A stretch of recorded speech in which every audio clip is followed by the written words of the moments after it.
Le siècle de passion de François Mitterrand, c'est le siècle d'un homme qui se rêve comme un homme de pouvoir dès sa jeunesse et qui, à partir de 1943, veut entrer dans son siècle et y entrer, si possible, pour l'éternité, en laissant une trace dans l'histoire. Alors, dans sa jeunesse, c'est un jeune bourgeois réactionnaire qui est admirateur des idées qui sont défendues à Vichy. Et donc, quand il s'évade d'Allemagne, il rejoint Vichy, où il sert au commissariat aux prisonniers, et où, compte tenu de son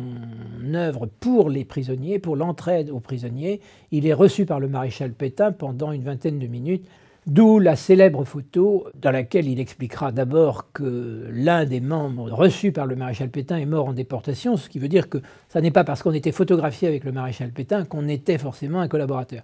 Mais François Mitterrand devient un résistant courageux, va à Londres et à Alger, prend la parole à la radio de Londres pour appeler à l'unité des résistants et effectivement unifie l'ensemble des mouvements résistants des prisonniers pour faire un mouvement national des prisonniers de guerre qui sera l'une de ses forces quand il entrera en politique en 1945.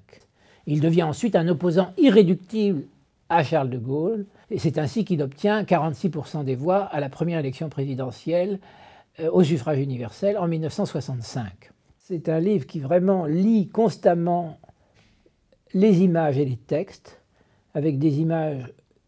dont certaines n'ont jamais été vues, et d'autre part, l'utilisation des souvenirs des collaborateurs de François Mitterrand permet de comprendre la complexité de l'homme, la difficulté des tâches qu'il a assumées pendant 2 septennats, ce qui est unique, où il utilise pleinement les pouvoirs confiés par la Constitution de la Ve République au président de la République. Et selon le mot d'un constitutionnaliste, il se vautre dans le pouvoir personnel.